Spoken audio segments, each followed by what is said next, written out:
In a new story, the share of Americans not getting laid has reached a record high. And apparently, young men, predominantly, though they say young people, I think he goes on to say that young men contribute to the highest rise in celibacy, which is really interesting. And there's a lot of reasons for it, a lot of speculation for it. The author of this piece is Christopher Ingram, it appears. And so first, let's take a look at this chart.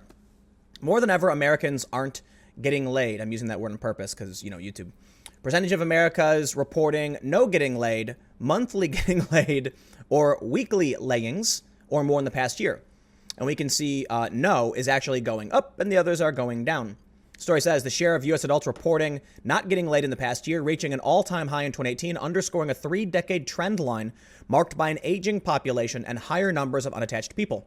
But among the 23% of adults, or nearly 1 in 4, who spend the year in a celibate state, a much larger than expected number of them were 20-something men, according to latest data from General Social Survey. So what is this? Here we can see a chart here, and it looks like rates of not getting laid among adults over 60, yada, yada, yada. I believe, yes. Okay, so 23%, 18 to 29-year-olds, predominantly dudes. But changes at the other end of the spectrum may be playing an even bigger role. The proportion of Americans 18 to 29 reporting not getting laid in the past year more than doubled from 2008 to 2018 to 23%. Look at that. That's crazy. It's a huge spike. Young people ain't getting it on. What's going on? Young men are driving the decline in getting laid. So here's what's really interesting, because you've got to understand in this chart right here, you can't assume that these age groups are only doing each other. Okay, we're gonna get gross a little bit, but there's gonna be some cross-generational, hookups. What we see here with the young people not getting laid, predominantly being driven by men, although women aren't to a great degree as well, we can see that from 30 to 39, it's gone down. It's gone up a little bit for 40 to 49 and down a little bit for 50 to 59. But you know what this means when this goes down and this goes up for dudes? It would appear, I think we can look at this data and suggest that women are hooking up with older guys. So that's true. But then why this rise? I don't know. But I will say this. There's a couple of reasons given by Chris on Twitter. He says, let's see, the numbers are helping drive a big shift in American habits. The number of not getting laid is at a record high. He said it too. Conversely, the number reporting getting laid weekly or more is on the decline. Somebody apparently asked, but I don't know, maybe they blocked me or something. Young male labor force participation has fallen. Less work equals less relationships equals not getting laid. Alongside that, men in that age group are more likely than women to live with their parents, which presents obvious barriers. There also might be a Me Too effect, considering the drastic rise in 2018, but that's pretty speculative at this point. And the expert I talked to for this story noted that the rise in young men's celibacy was well underway prior to 2018. I see a lot of jokes along these lines, but married people are way more likely to get laid. For instance, only 11% of married didn't hook up last year. Final data point, the share of young men reporting no female laying partners since they turned 18, a rough proxy for virginity, more than tripled since 2008. I say rough proxy because 1, some hooked up in their teens, and 2, some exclusively have male partners. So here's the thing. 0 partners since they turned 18, and he's saying he believes this shows a spike in virginity, meaning that dudes 18 to 29, wow, some men under 30, wow. Also, 18 to 30-year-olds are nearly twice as likely to report past year celibacy as 50-somethings, which is frankly amazing. Now, why is this important? Well, we've got something going on in society. There's a bunch of changes happening. Hard to know who, what, where, when, why. I will say this, though, to the Me Too point. There was a video called 10 Hours of Walking Through New York as a Woman. In this video, which I assure you young people probably watched, especially young men, there's some instances where you're like, that's creepy, don't do that. However, there were a lot of instances where people were saying, hello, how are you doing? Have a nice day. General greetings. In the Gillette ad that came out not too long ago, you can see a woman walk by and then a guy goes, ooh, and he walks over and then a dude stops him and goes, no, no, no, no, no, no. And you have to wonder if our culture is saying men should not approach women, period. You have to realize there are going to be young dudes who are like, but I can't do that. That's wrong.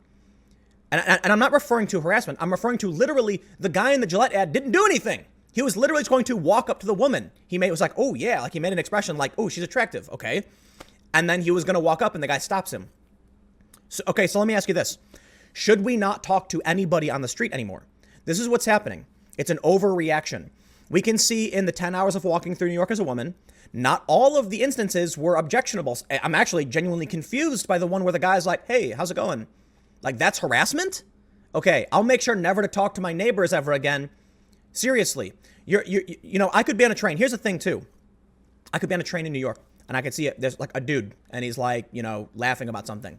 And I go, hey, what's going on, man? How you doing? We can just talk. It's rare. People don't talk to each other that often, but you can. I used to work in canvassing, street canvassing, fundraising for nonprofits. I talk to random people on the street all day, every day. But it's not creepy if you have a clipboard, right? So what do you think young men are going to do? They're being told you can't even say, how you doing to a chick. How are you supposed to meet a woman and even have a relationship? Now, here's the thing. Older guys who are probably more experienced, more well-off, going on Tinder, women are. So here's the thing. In this bracket, if men are hooking up less than women, then it's clear that women are hooking up with men outside this bracket. That's normal. I mean, throughout society, throughout history, men have been trying to get with younger women. So women, while it is up, not as much as men. So older guys, probably more attractive. Women are more interested in older guys, I guess. Actually, they're not, according to OkCupid data. But this leads me to another point. This is a story from last April. The online incel culture is real and dangerous. So we've got a problem. We do. We've repeatedly been told, I think there's outrage culture is trying to make sure that everything is offensive always, no matter what. What ends up happening then is we see these videos where even if a dude is just like, ma'am, tips his hat, harassment, don't do it. There's a big difference between doing a wolf whistle and, stalking a woman. It's like there's one guy in the video, he follows her for 20 minutes, standing next to her. Yeah, some of these things, don't do that. That's weird. But seriously, I was in Turkey and I heard some women speaking with a North American dialect and I was like, hey, how's it going? You're from America? And they're like, yeah. And I'm like, wow. And then we became friends. Heavens. I was in the UK and I was at a shop buying a soda or something. And I heard some young women speaking with a North American dialect, accent or whatever you want to call it. And I was like, hey, are you guys from the States? You clearly don't sound like you're from the UK. And we had a conversation and we became friends. Turned out they were Canadian, actually. And I was like, but no, the point is, I've met so many people randomly on the street. Some of my best friends randomly met. It's what humans do. But I think one of the things is for the older crowd, people who are in their 30s, you go to bars and they play the game, they hook up. But now Tinder is making things quite easier, much easier. But for these younger guys, they're being told, don't talk to women, don't meet women. And I'm not saying that society is trying to do this. I'm saying it's an unintended consequence whether you want to accept it or not. The response is you now get a rise of incel culture. And what's really screwed up about this is I've seen the interviews on TV with there was one TV interview they did with a guy who was an incel. And I'm like, that looks like a normal dude. I wouldn't even call him unattractive or attractive. Looks like a normal guy. But he was genuinely convinced he was just not good enough. So for one, if a guy doesn't have confidence for whatever reason, yeah, that's not attractive. Admittedly, I will say though, what people don't talk about when it comes to incels, typically when you talk to you look at the feminist circles, they will try and convince you that incels are literally just regular guys, for the most part, who have no confidence. That's actually not the case. They're when you actually look at what a lot of these people talk about, a lot of them specifically refer to disability, disfigurement, things that quite literally make them, incel means involuntarily celibate. There are people, I would say, just need a confidence boost and they're depressed, and that can be dangerous. But I will say, at the same time that they're, we have this shift in society, which Christopher Ingram speculates it may have something to do with Me Too. Men aren't working, young men predominantly. Look at this. There's also something else here too, is that young men are going to be living with their parents. They're not going to have money. They're not going to be able to go on a date. They're not going to be able to entertain women. So women are going to older guys. That's what's going to happen. These guys who are living with their parents and don't have jobs aren't going to, in my opinion, generate the experience they need into their 30s to replace people who are in their 30s. So what I mean by that is someone in their 30s who has a career had a very different 20s than these men do. When these men move into their 30s, they'll still have no experience. They'll still likely be in a situation where they're living with their parents or something. And the biggest problem is that it's all attacked. No. These young men, and this is one of the reasons I think that Jordan Peterson becomes so popular. These young men are being left behind, insulted and degraded on a daily basis. And then you call that dangerous. I call what society is doing dangerous, and we need a real solution to this. Men aren't going to college. They're not working. They're not growing up. They're not taking on responsibility. Jordan Peterson shows up and says, clean your room. Carry the heaviest thing you can find. Pick it up, carry it. Take some responsibility for your life. And it was kind of Irish for Jordan Peterson. But then what happens? You finally have young men being told by this figure, you need to be responsible. What do they say? Jordan Peterson's alt-right. So what happens is we have a society that is doing wrong by our young men. Then yes, admittedly, some of these people are dangerous for sure, but people are dangerous. I don't want to, blanket entire communities. You might get some, crazy people out of this. And then they'll use that to attack those who are already depressed. One of the most mind-blowing and offensive things to me was how Reddit allows a subreddit dedicated specifically to insulting young men who are depressed and facing these kinds of issues. Look, I've seen some cringy ass shit, get me swearing, on some of these incel tiers subreddit things. But I'm not going to make fun of people who are depressed, angry, scared, and been left behind. Why would you do that? We've got a serious crisis emerging in our society with young men. And what do we see from that? Well, marriage is down.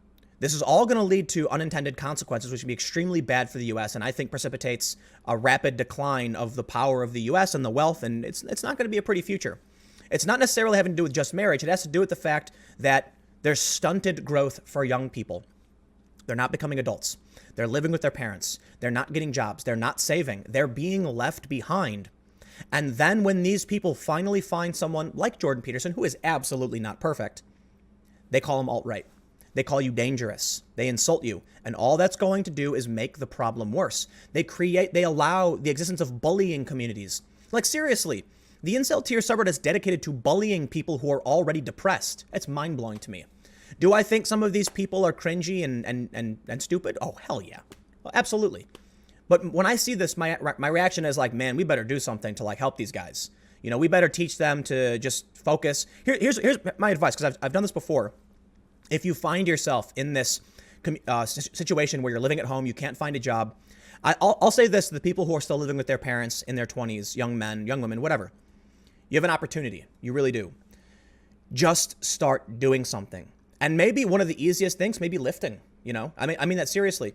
If you have the time, you're not working, then I know some people get really, really good at video games. Start streaming. No, I'm not even kidding. I have a buddy who just plays video games all day because he doesn't really have to. He's kind of got money. And so I was like, dude, just turn the camera on. You're a funny guy, You're funny. Just start streaming. Not everybody can do that. But the point is, society may be leaving these people behind, but I think the message isn't to mock and ridicule and insult and call dangerous. You're just alienating these people more. What we need to do is say, be responsible. Find the heaviest thing you can and carry it. And what that means is to all these young people who are living at home, not getting laid, frustrated, being insulted, degraded, attacked as alt-right, these people are going to be attracted to the out group. They're going to be attracted to anybody who's willing to recruit them. And there are people willing to recruit them. People love gloating. I think people are just becoming really nasty. And so you'll see people on predominantly the left just attacking and insulting those who are, weakest or being left behind. And it's not unique to the left, don't get me wrong. But ultimately, let me just wrap this up, because otherwise I'm going to rant for 20 minutes.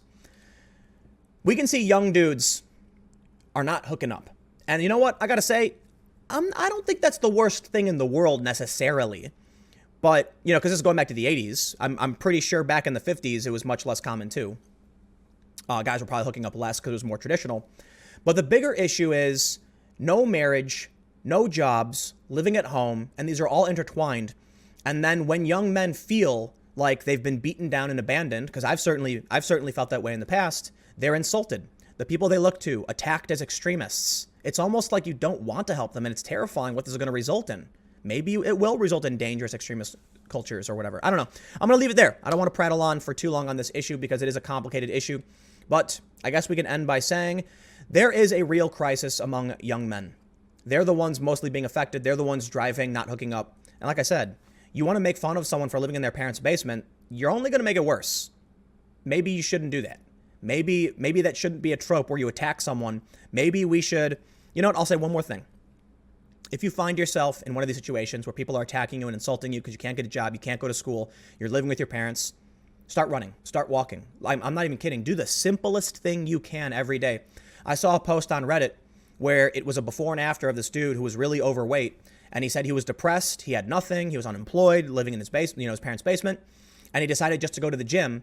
And now he's a male model. Like, I kid you not. Like, he was like, not like a chiseled, like, like super ripped. No, he was doing like lifestyle modeling for clothing and stuff. Just because you need to get out there, you need to interact with people, find a community. I'd make a recommendation of like ride a bike. Just go ride a bike, find a meetup, find a group of people that go for walks every day. Like, it's really just about finding that community and starting with something. Maybe it is video games, because I certainly play video games and I've got a bunch of friends all over the world. But I would also recommend physical activity just because it really does get you out of depression. It's for real. Like, they recommend exercise as a cure for depression. I'm pretty sure. I'm not a medical expert. Don't take medical advice from me. I'm going to leave it there. I've got another video coming up at 4 p.m. on my main channel, youtube.com/Timcast. It is a different channel. I will see you there.